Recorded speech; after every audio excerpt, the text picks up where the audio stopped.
50 years after Elvis Presley's death, his tomb has been opened. But what they found inside shocked everyone. Subscribe to the channel and write in the comments what you think about this discovery and where you watch this video. For 50 years, Elvis Presley's grave had remained undisturbed, a solemn place of pilgrimage for millions of fans from around the world. His final resting place at Graceland was more than a burial site. It was a monument to a man who had defined an era, shaped music history, and left behind an enduring legacy. Year after year, fans gathered on the anniversary of his death, holding candlelight vigils, singing his songs, and leaving flowers, letters, and personal tributes on the grave. But now, for the first time since 1977, that grave was about to be opened.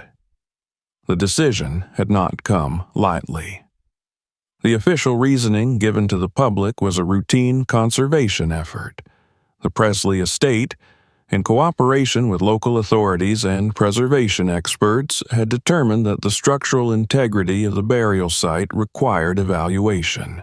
Over time, weathering, moisture, and the natural settling of the ground could cause damage, and it was deemed necessary to ensure the grave remained properly preserved for future generations.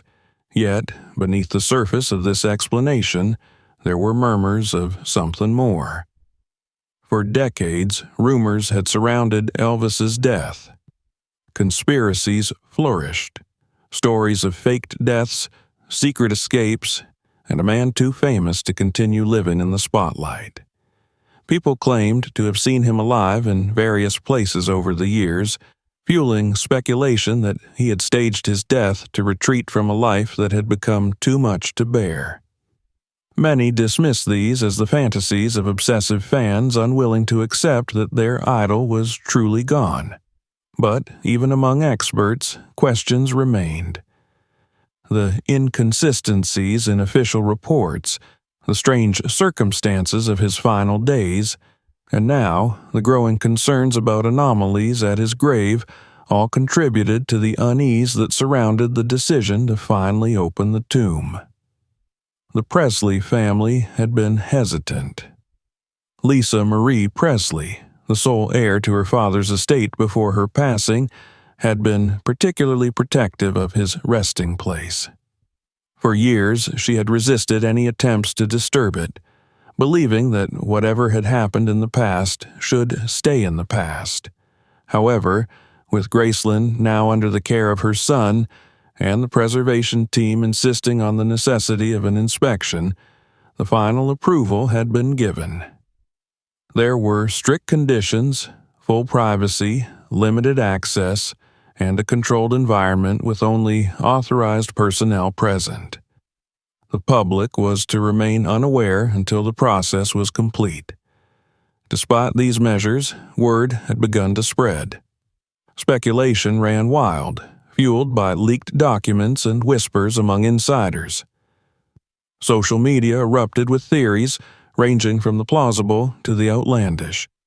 Some believed that this was simply an effort to ensure the long-term preservation of a historical landmark, while others were convinced that something had been discovered, something that would challenge everything people thought they knew about Elvis Presley's death. The preparation for the exhumation was meticulous. The area around the grave was secured, and a team of forensic experts, historians, and preservationists was assembled. Ground-penetrating radar was used to assess the condition of the burial chamber before any physical work began. Sensors monitored environmental factors such as temperature and humidity, ensuring that the integrity of the site would not be compromised. Every precaution was taken to avoid unnecessary disturbance while gathering the necessary data. Security was also a top priority. Graceland, usually open to visitors year-round, temporarily restricted access to the area surrounding the grave. A controlled perimeter was established to prevent leaks to the press, and all personnel involved were required to sign strict non-disclosure agreements. The involvement of legal experts ensured that every step followed the appropriate regulations, as the family had insisted that this would not become a spectacle. The night before the procedure was scheduled to begin, an eerie stillness settled over Graceland. The usual quiet of the estate seemed heavier, more charged with the weight of what was about to happen. Those who had worked at Graceland for years, who had walked its halls and tended its grounds, spoke in hushed voices about the unsettling feeling in the air. Whether it was the power of legend, the weight of history, or something more, there was no denying that this was a moment unlike any other in the estate's long and storied past. As dawn broke, the team gathered at the site. The Presley family, though absent in person, had sent representatives to oversee the process. Cameras were set up to document every step, not for public viewing, but to ensure transparency and accuracy in the records. A final review of the procedures was conducted, and then, with a collective deep breath, the first steps toward opening the tomb began.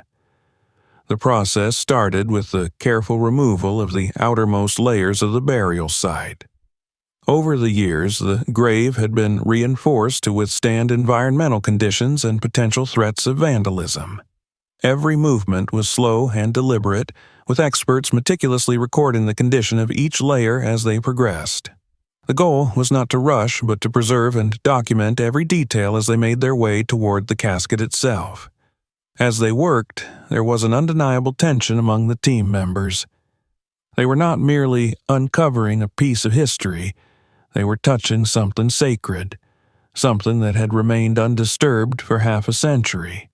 And deep down, each of them knew that there was a possibility, however small, that they might find something no one had anticipated.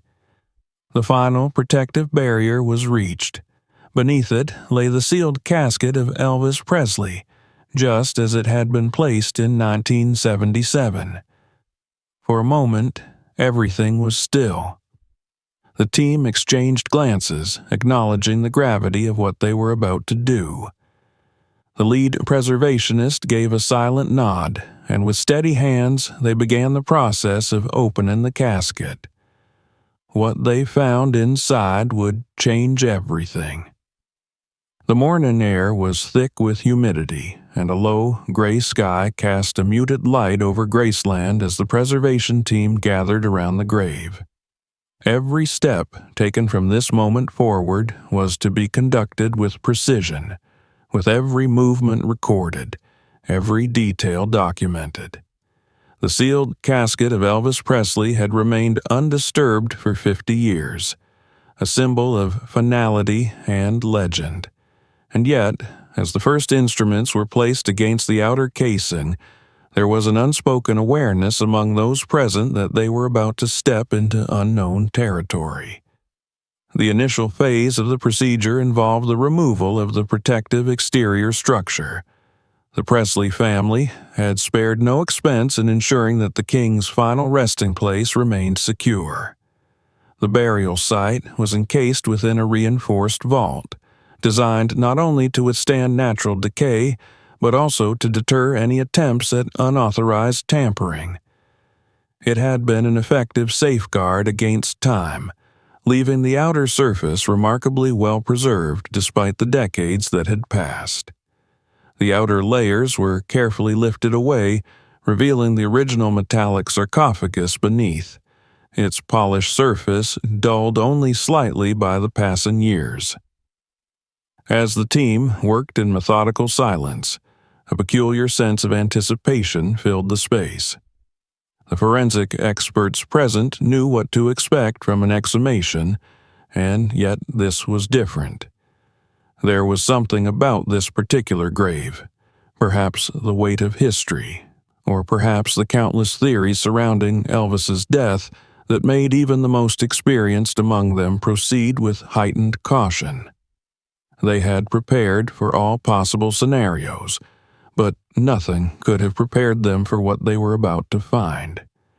The sarcophagus itself showed no immediate signs of tampering. Its seals remained intact, the thick metal edges still tightly secured as they had been on the day of his burial. For a moment, there was hesitation. Though this was, in essence, a preservation procedure, the act of opening the tomb felt like trespassing upon something sacred.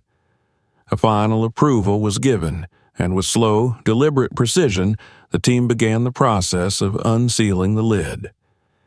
A faint metallic creak echoed through the space as the seal was broken for the first time in 50 years. A rush of still air escaped, carrying with it the unmistakable scent of aged fabric and preservation materials. The atmosphere shifted, a collective inhale from those standing around as the casket lid was lifted inch by inch. The inner lining, made of quilted silk, appeared remarkably untouched by time, its pale color still largely intact. At first glance, everything appeared as expected. Elvis Presley lay beneath the carefully draped funeral garments, his body resting just as it had been placed half a century ago. The preservation techniques used at the time had been effective in maintaining structural integrity, though natural degradation had, as was to be expected, begun to take its course. The team prepared to conduct their documentation when something caught their attention, something that immediately set them on edge. Resting beside the folded hands of the king was an object that should not have been there. A pair of sunglasses, perfectly positioned as though placed there with care. The problem was that they were pristine. Not merely well preserved, but unnaturally so. The lenses were immaculate, free of dust or wear, and upon closer inspection they appeared to be of a more modern design than those manufactured in the 1970s. A closer analysis would be needed, but the initial assessment suggested an unsettling possibility. These glasses could not have been in the casket since the time of burial. As the team exchanged wary glances, another anomaly was noticed. Beneath the delicate fabric that covered his body, there was something concealed, a rectangular object pressed against the lower portion of the silk lining. Carefully lifting the cloth, the lead preservationist reached inside and retrieved what appeared to be a small leather-bound book. The moment it was removed, there was a sharp intake of breath among those watching. The book was a journal, its pages slightly yellowed with age, but still perfectly intact. A glance at the first page confirmed the unthinkable. This was Elvis Presley's personal diary, one that no records indicated had ever existed. The significance of the discovery was immediate. If this diary had been placed here upon his burial, it meant that the world was about to see the final, unfiltered thoughts of Elvis Presley before his death. If it had been added later, after he had already been laid to rest, then it meant something far stranger had taken place. The team was given a moment to steady themselves before proceeding with the next stage of the inspection. As the documentation continued, an additional discovery deepened the mystery. Beneath the velvet lining, carefully hidden in the internal cavity of the casket, was a small package wrapped in plastic. When opened, it revealed something unexpected: an old-fashioned audio cassette, its label handwritten in ink that had faded slightly but remained legible. The words, written in neat cursive, sent a chill through the air. EP Final Session. The room fell silent. An audio recording labeled as a final session, hidden away in the very place meant to mark his death. It was impossible to ignore the implications. Why had this tape been buried with him? Was it a personal message, a recording of a song no one had ever heard? And most importantly, if this cassette had been placed in his casket at the time of burial, why had it remained a secret all these years? The final discovery sent a wave of unease through the team. Tucked inside the journal was a folded envelope, sealed with a deep red wax stamp. The seal bore a symbol, two intertwined letters, almost indistinguishable, forming a monogram that none of the team immediately recognized. The weight of the moment settled over everyone present. This letter had been left here intentionally, carefully placed as though meant to be found only when the time was right. A sense of urgency filled the room. What had begun as a preservation effort had turned into something far greater. The contents of the journal, the cassette, the letter, each item suggested that there was more to Elvis Presley's story than the world had ever been told. Yet there were no immediate answers, only more questions. The sarcophagus had been opened, and with it, the past had begun to unravel. The truth, whatever it was, had waited half a century to be revealed. Now it was time to decipher the message that had been hidden away for so long. The air inside the preservation room at Graceland felt heavier than before. Every item retrieved from the sarcophagus had been carefully placed on a long, sterile table beneath bright forensic lighting. The journal, the sunglasses, the cassette, and the sealed letter, all laid out as if waiting for their secrets to be unraveled. The team of preservationists, forensic analysts, and Presley estate representatives stood around the table in tense silence, aware that what they were about to uncover could alter the understanding of Elvis Presley's final days. The first item examined was the sunglasses. A detailed forensic scan confirmed what many had already suspected. They were not manufactured in the 1970s. The lens material and frame design indicated a production period of at least 2 decades later. The realization was unsettling. If these glasses had not been in the casket when Elvis was originally buried, then how had they appeared there? And when? The casket had remained sealed under heavy security, supposedly undisturbed for 50 years. If someone had tampered with the grave, why was there no sign of forced entry? Every possibility seemed equally impossible. The journal was next. The leather cover was aged, the edges worn, but the pages inside had survived the years remarkably well. The handwriting was undoubtedly Elvis's, as confirmed by an expert in historical document authentication. The entries spanned the final months of his life, revealing thoughts far more introspective than anything previously documented about the man. He wrote about exhaustion, the weight of fame pressing down on him like an unbearable burden. He described feeling like a prisoner in his own life, unable to move freely, watched constantly by those who depended on him. He wrote of trust and betrayal, of how the people closest to him seemed more interested in controlling him than in helping him. One of the later entries, written just days before his death, carried a haunting sense of finality. It read, "I've been thinking a lot about what it means to disappear. Maybe you don't have to die to do it. Maybe you just have to let go of the version of yourself they all want you to be. I wonder if they'd let me rest if I did that. I wonder if I could finally breathe." There was no direct statement of intent, no confession of a plan, yet the implications were impossible to ignore.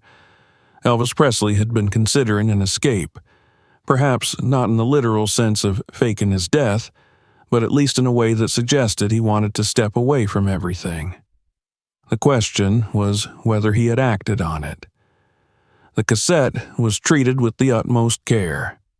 The plastic casing had protected it from any environmental damage, making it fully playable. An old reel-to-reel system was set up to ensure that the playback would be as clean as possible. As the tape rolled, the room fell into complete silence. Then his voice filled the air. It was unmistakably Elvis. But this was no concert recording, no studio session for an album. This was something different. The song was raw, unpolished, seemingly recorded in solitude. The lyrics spoke of isolation, of breaking free, of vanishing without regret. His voice carried a weight that no one had ever heard in his music before. He was singing not for an audience, but for himself. If I leave tonight, would they ever know? If I slip away, would they let me go? I'm just a shadow, a face they own, a voice they claim, but never know. The room remained silent even after the tape stopped playing. It was unlike anything he had ever recorded. No one had ever mentioned this song before, and there was no official record of it in any known session logs. If this had been his final recording, why had it been hidden in his casket? Had he meant for someone to find it? Or had someone else placed it there? The last item was the letter, still sealed in red wax. There was hesitation before it was finally opened, as if breaking the seal would somehow alter history itself.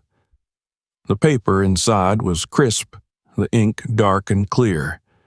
It was a single page written in Elvis's hand, addressed to no one in particular. If you are reading this, then the time has come.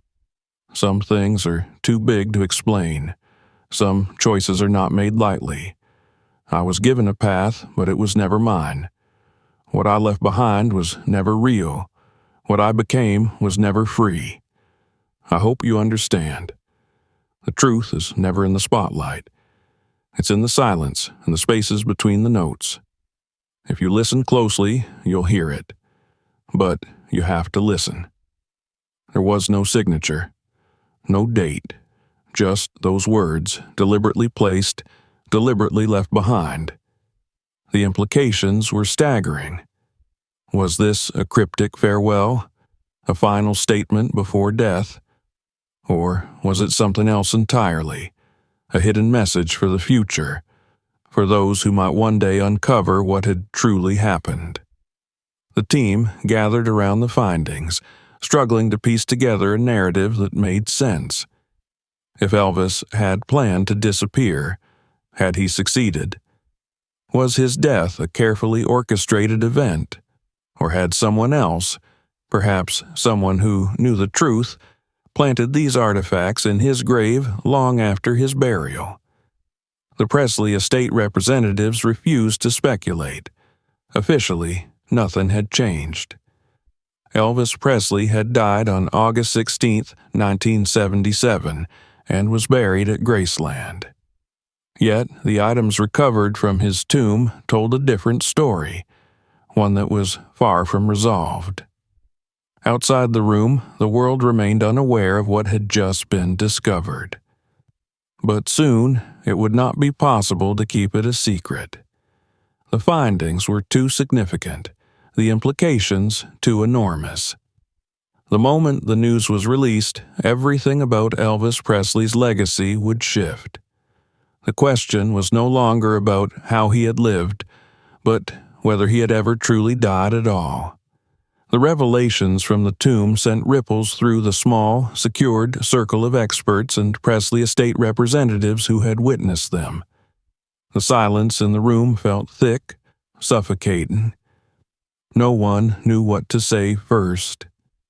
The diary, the letter, the cassette. Each piece of evidence pointed to something that had seemed impossible just hours ago.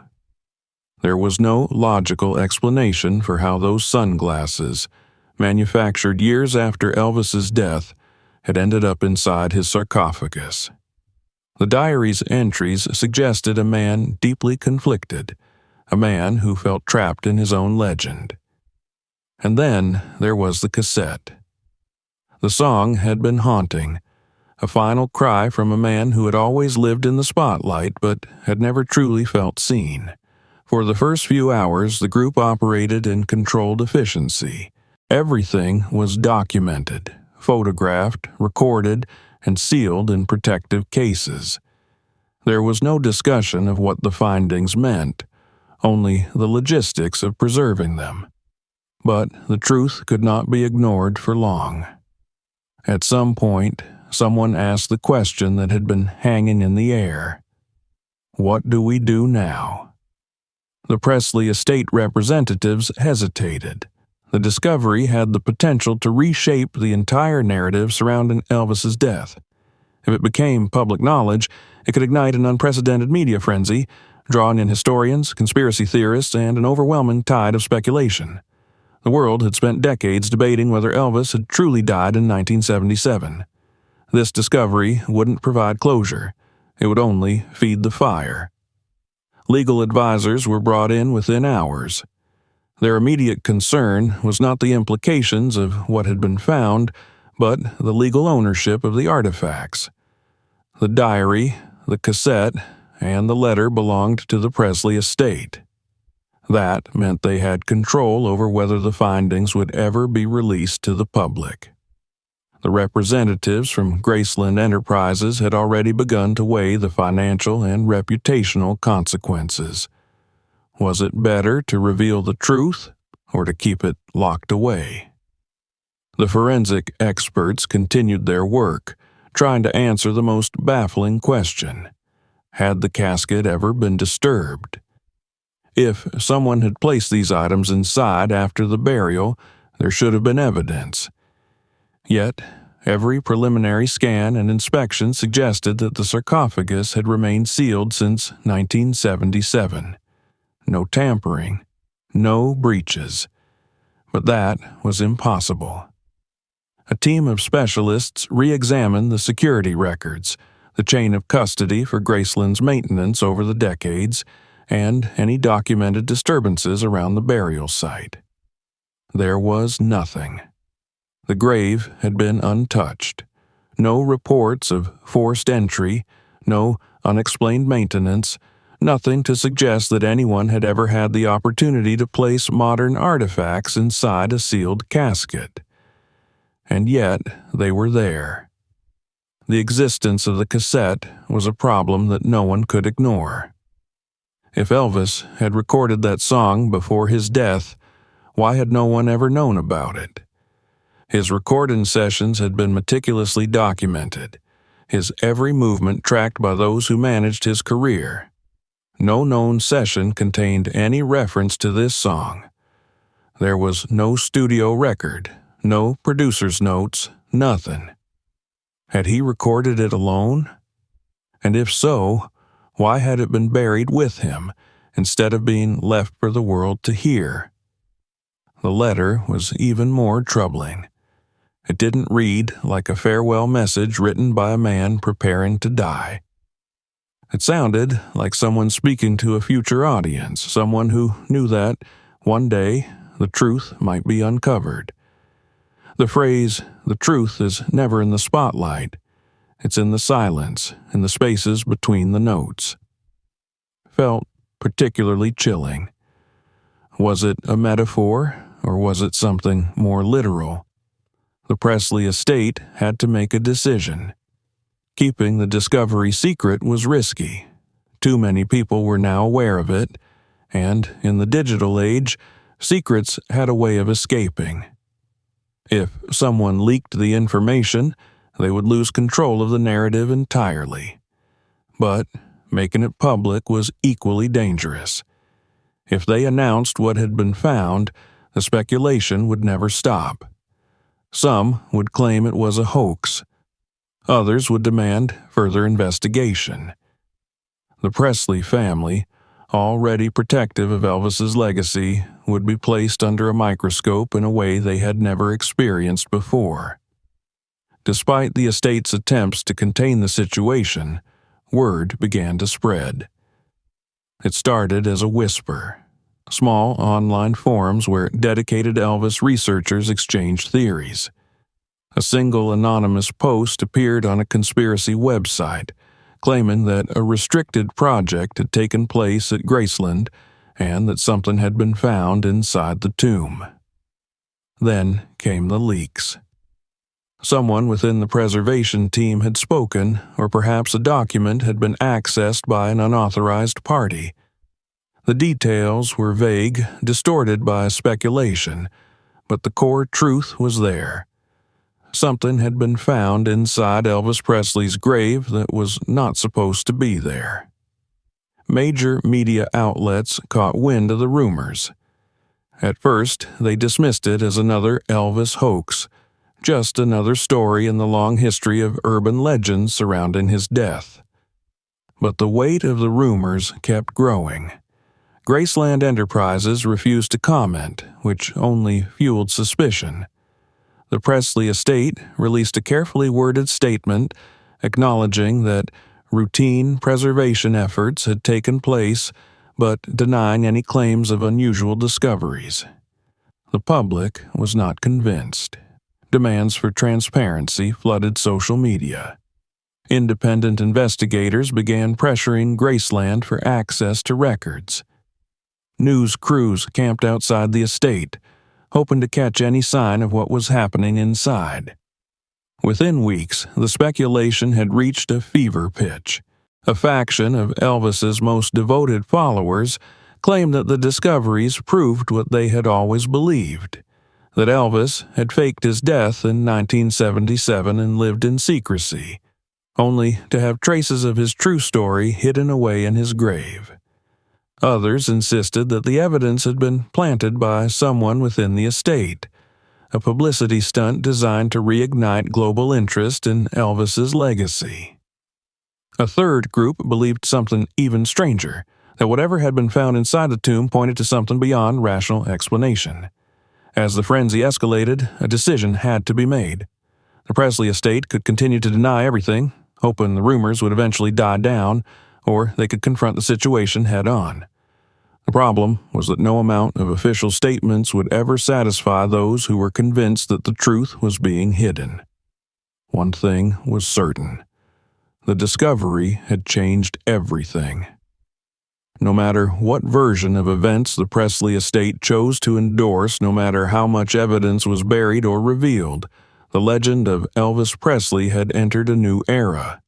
His story had never truly ended, and now it never would.